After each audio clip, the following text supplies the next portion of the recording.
Well, hey guys, welcome back to another review, but not just another review. This one is for something quite special, quite rare, and quite high-end. Today we're taking a look at the museum quality Big Blow Turbine from ScaleTrains.com. Now, MSRP, or I should just say sale price on this, is around $775. It's equipped with DC, DCC, and ESU Loksound, and has a whole list of features I had to take notes on just to keep up with, and things that you've never seen in the industry before. So let's take a look at what you get starting right now.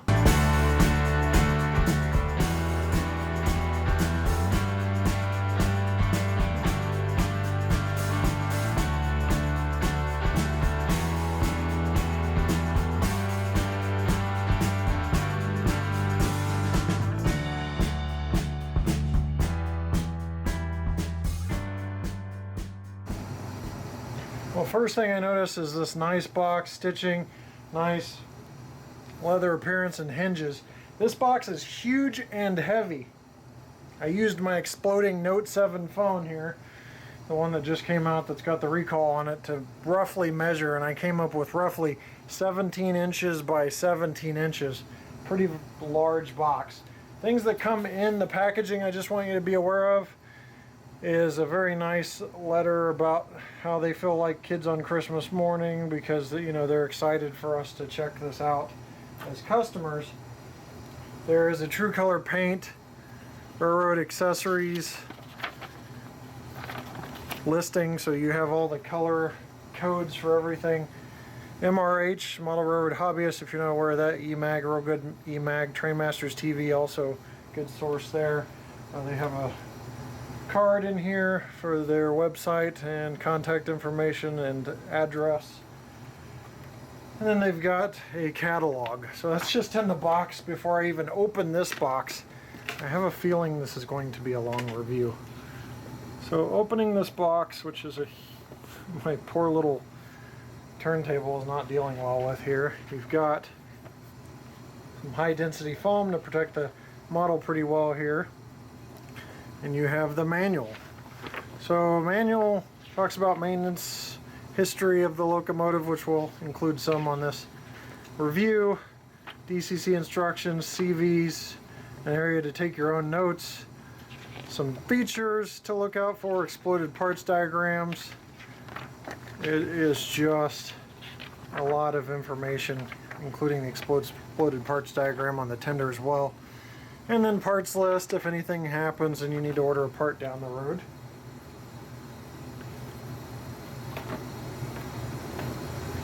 So we'll start with what's in this accessory area here. And I haven't seen any of this in detail. So a whole bunch of accessory cables to hook up between the A and B units. There is, what is this? Oh, it's a magnifying glass. They had said something about this. Magnifying glass to look at the details. Looks like it has a light on it too. That's pretty cool. Scale Trains logo. And a museum quality pin for, you folks out there that collect pins. So that is all that's in the accessory box, but let's get the locomotive out. This review is, man, these things are heavy. This review is going to be a little longer, so just plan on that, because I really want to show you guys everything you get. This is not only, like we talked about last week, building a video library of models that are released, but also showing folks that aren't able to get these what they look like for possibly an order later on, or just if they want to live vicariously through video. So we're going to place this little giant box out of the way for now and get to the models. First step is to unbox the A unit here.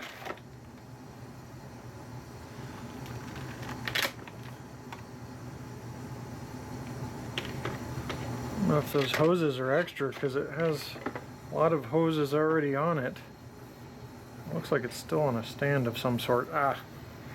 We have braces for the trucks. There we go. I thought that was a little awkward. Here's the A unit. We'll take a look at that first. Let me quickly unbox the B unit in the tender here.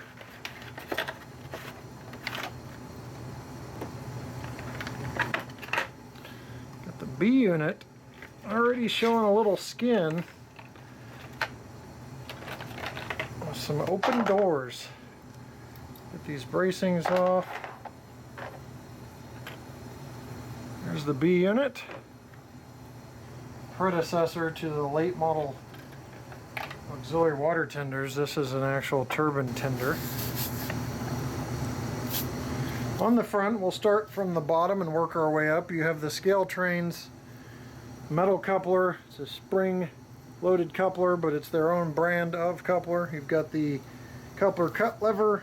You have separately applied grab irons on the front, and depending on whether it's early or late version and different variations, you may have less grab irons up front on the nose. One big thing about these turbines is that they've taken a snapshot from a day and time and basically built these how they were to look at those times. So you have early versions, you have late versions.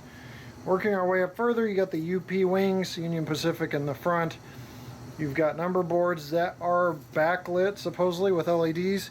Dual beam LED headlight, more separately applied grabs. You've got a nose entry cutout there for a door. You've got nose sand fillers left and right, along with grab irons that adorn the side here as well. Very, very thin etched metal, it appears. Windshield wipers on the cab windshields, and if you look at the top, this hump up here on the top is the cab roof heater box that goes along the left and right there. Going to turn this model, look at the side here. One thing that is a very, very cool feature, possibly a first. Yes, I am using a paintbrush. I lost my pointer again. Is you can push open, and it's an operating cab door. You have full cab interior detail. Got access ladders, separately applied grabs to get in there into the cab. You have lift lugs up top, as you can see right there. This is just a very awkward angle to work at, but this large area up top is the dynamic brake housing. Makes an H-shaped pattern. I'll show you that up top when we take a look at the roof. Got very, very nice truck detail. You have a couple of different fuel tank versions depending on the model.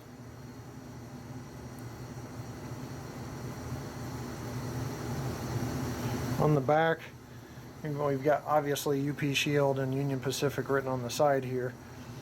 On the back, you've got the control unit side radiator intake grill, which you can see there, just out of frame, or just barely in frame, as I start to rotate back. Also, as I rotate back, you will see that there's a horn. Late versions of the horn are mounted on the actual radiator. Early versions of the horn are mounted on the cab. Got another dynamic brake housing towards the back that forms the shape of an eye. You have all these bus housing cables on the back here. Bus connectors and bus housing. Got the door frame with two more lift lugs on the rear. A little window for access and grab irons installed. Coupler cut lever on the rear just like the front, more access ladders. And you have a scale trains coupler on the rear along with accessory hoses and all these that we just talked about, all these different hoses that connect to the B unit. So those bus connector hoses are going to take quite a bit of time, so I would take your time and have patience connecting those. Alright, I was just looking at some other details. You've got the coolant hoses up here and coolant hose support, and just even tiny little details like the walkway light That is just amazing that they put details like that on this locomotive, but really raising the bar in terms of detail. Got the end gangway drop step right here, so that allows for crew access to the B unit. So we've got a whole set of separately applied grab irons there for crew access to the roof. Got the control side unit again, control unit side radiator, intake grill I mean, and a whole litany of details on this side as well. Let me check this door just to check it. Yep, that one opens too, so there you have it. We'll skip some rattling off of detail on this side because we have a lot more to cover. I wanted to talk about the roof real quickly. At the beginning of the video we talked about this front here with the cab roof heater box, and then you have the H and I dynamic brake housings. You've got exhaust with exhaust vent, that horn that I told you that was actually mounted on the radiator fan grills on the later versions and the cab on the earlier versions. And you've got the radiator shutter housing actually under this horn here. B unit is equally as impressive as the A unit. You've got lift lugs here, you have electrical bus connector housings here that are staring you in the face. You've got these tiny little pins to help connect the A and B unit hoses, which I will be skipping, both because I have the shakes and because I don't have the time. These reviews take several hours to accomplish. You've got the front gangway platform here, just like we had on the A unit, again with a crew walkway and door here. More scale train couplers and accessory hoses. Turning. It's adorned with separately applied grab irons, UP shield here. Beautiful truck detail. Weight is ridiculously heavy. And then you've got these operating doors which open and show you the insides of the model. That one's stuck, so I just want to verify real quick that it actually functions. Trying to give you guys the best peek at this product available so you can see all the internal components. These doors have little areas so that they have auto stops, but I wouldn't get pushy with them. This is a very expensive model and it is finely detailed. 26B, again, crew access ladders to get to the components to work on the internal areas. Back here, this is an electrical connection box. You have a rear headlight lens here.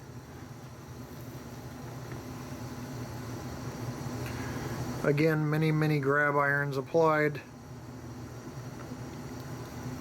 And doors. We'll go ahead and check several of the doors here to make sure they operate smoothly, and they do.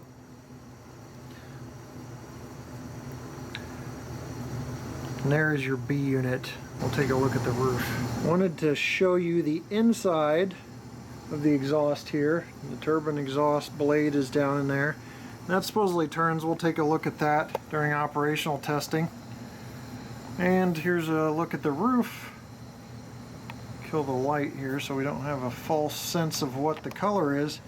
Tons of roof detail, walkway, etched metal, it looks like, grab irons for crew safety. Just a beautiful locomotive. Ooh, this is going to start to sound like an auctioneer here because we gotta catch up. This is the tender, also numbered the same as the A and B unit. You've got accessory hoses, crew access ladders to the top, nice etched metal appearance, a hatch up top. You've got rivet detail going along the side with nice seams. You have a truck chain that is free hanging. It is not connected to the truck. May be able to see it there, a little hard against the gray background, but the reason it's not connected to the truck is once it's connected to the truck you limit your operating radius. So considering everybody wants to be able to operate Not just the folks with like 80-inch radiuses or something ridiculous. They went ahead and left it disconnected. And I do not know the specifics on what radius you can connect those and they'll still navigate without derailing. That, again, you got brake wheel detail on this side. Just a beautiful tender as well, but we really need to get moving along. So let's get in operation right now. Trying to go low light so you can see the startup sequence. So we'll go ahead and hit the button now. F8 starts it up.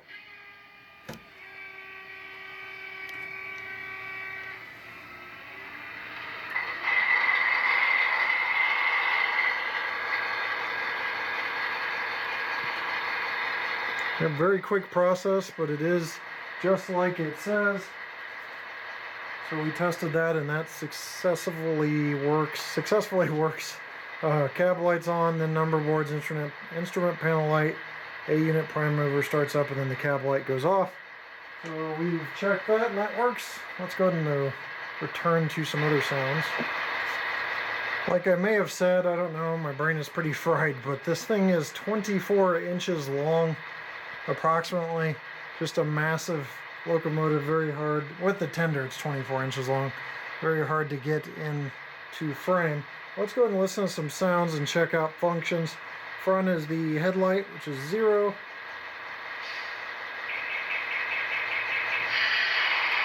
And move it a little bit, but the dual beam headlight is a nice yellowish gold in LED bulbs. F1 is bell.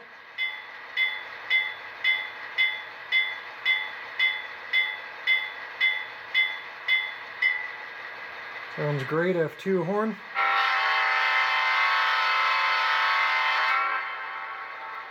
Oh, nice echo to that.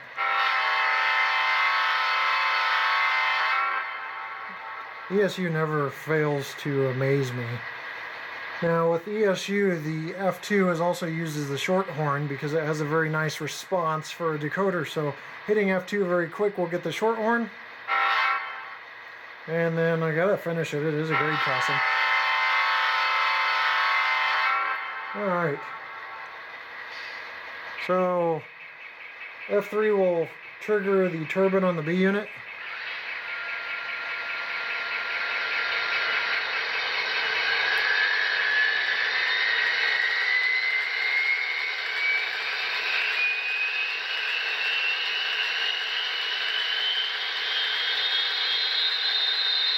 A little bit of a crackle and a very, very loud whine, just like the real thing.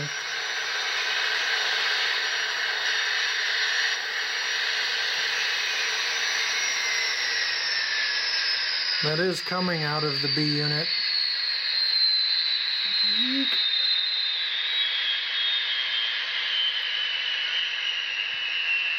Actually powered down the turbine so that you can hear me through the rest of this review.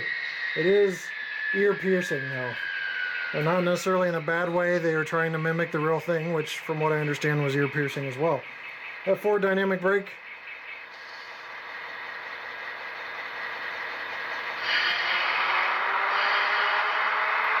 To actually move it to trigger it.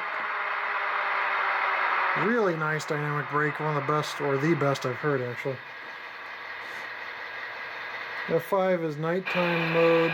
Okay, so nighttime mode includes that ground light there. So that is on when you hit F5. And if you hit it again, it'll turn it off. Just to verify. There you go. And you've got the crew walkway light as well.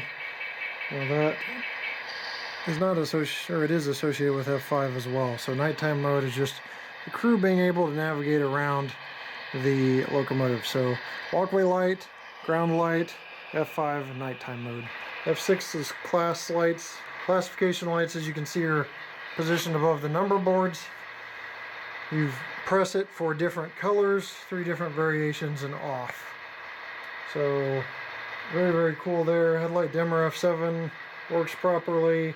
F8 is the Hostler motor on the A unit.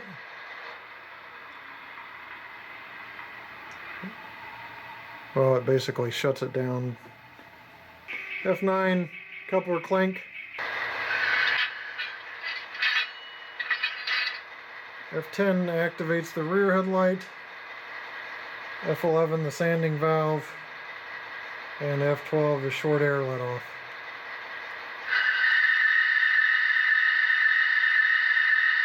That's 11 and 12. There you go. This may be a small miracle if you see this, but I'm going to hit F3, turns on the turbine and the B unit, and you may be able to see the spinning fan blade. I did verify it works, so I've got light on towards it, so hopefully you can see it.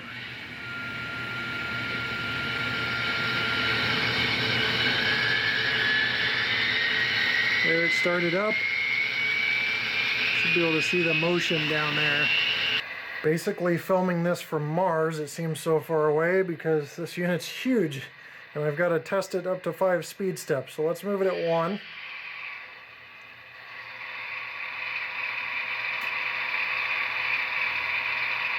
case you can't see, everything is moving very, very smoothly.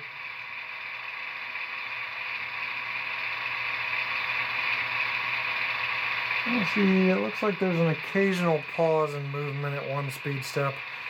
No refinement has been done out of the box. F2, everything's absolutely, or F2, speed step 2, everything is absolutely smoothed out. 3. Good. 4. And 5. Now you hear that sound? That is auto sensing of going through curves at slow speeds. You get the wheel flange noise. Automatically, very, very smart decoder actions.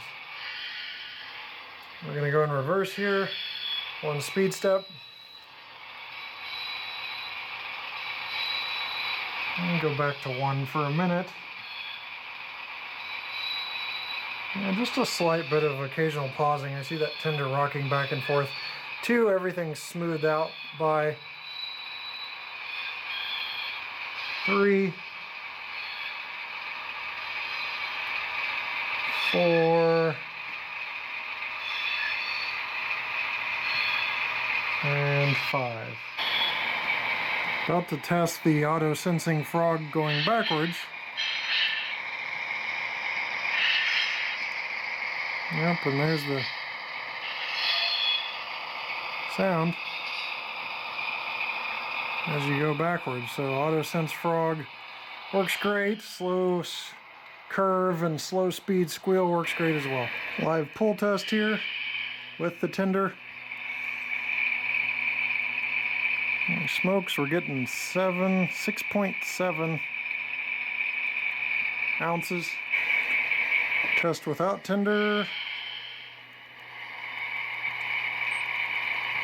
7.2, so slightly more without the tender. Tender causes you to lose about ½ an ounce of pull power. One thing I should have mentioned is it looks like it's got definitely a bit of capacitor in there to keep electricity, because I just powered the track off and it took a few seconds for it to turn off here because of this metal KD coupler height gauge. Now this coupler looks like the one that's the most messed up. It looked like it was angled up a little bit, but it's almost dead on. Just a very, very tiny hair. I can't even say that. It's just dead on. We'll check the front here.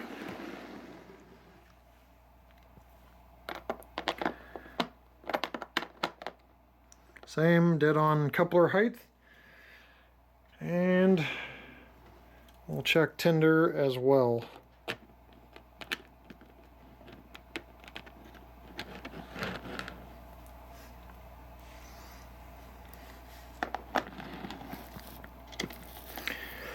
Dead on coupler height.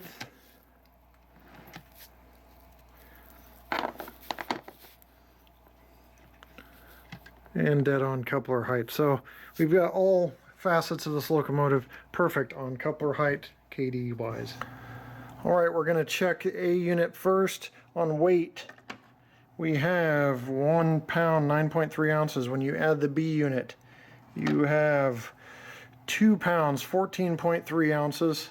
That's over 46 ounces, 1,315 grams, I should say, 1.315 kilograms, almost 3 pounds at 2.89 pounds. Now, the last thing to add on, just for record, is the tender. That brings you over 3 pounds at 3 pounds, 3.0 ounces, 51.0 total ounces, 1,445 grams, and 1.445 kilograms. So over 3 pounds. Whew.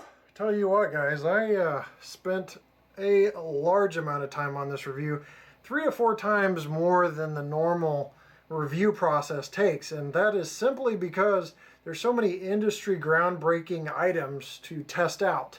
When a manufacturer comes and says certain things about the product, I want to test those out, see if they work, and they all worked flawlessly with this product. Now, there are a few things I didn't mention. Minimum radius is 18, even though it looks a little crazy, hanging off the edge, almost like O-scale. Recommended is either 22 or 24 inches. MSRP, I said at the beginning, is $775. That's for the second run. The first run was $725. Price hike is due to some packaging issues. That foam packaging that it comes with is very expensive and a little more cost inclusive or cost heavy than they had originally planned, so there's a little bump on the next run in price. The only thing I could find wrong, and I know you guys want me to be super objective, but I'm telling you guys, I tested everything. And the only thing I could even find close to wrong was a sanding line was impeding the turning ability of one of the trucks. And at first I thought it was a design thing, but I looked closer and it was just a sanding line that shifted in shipment and kind of wrapped around the truck.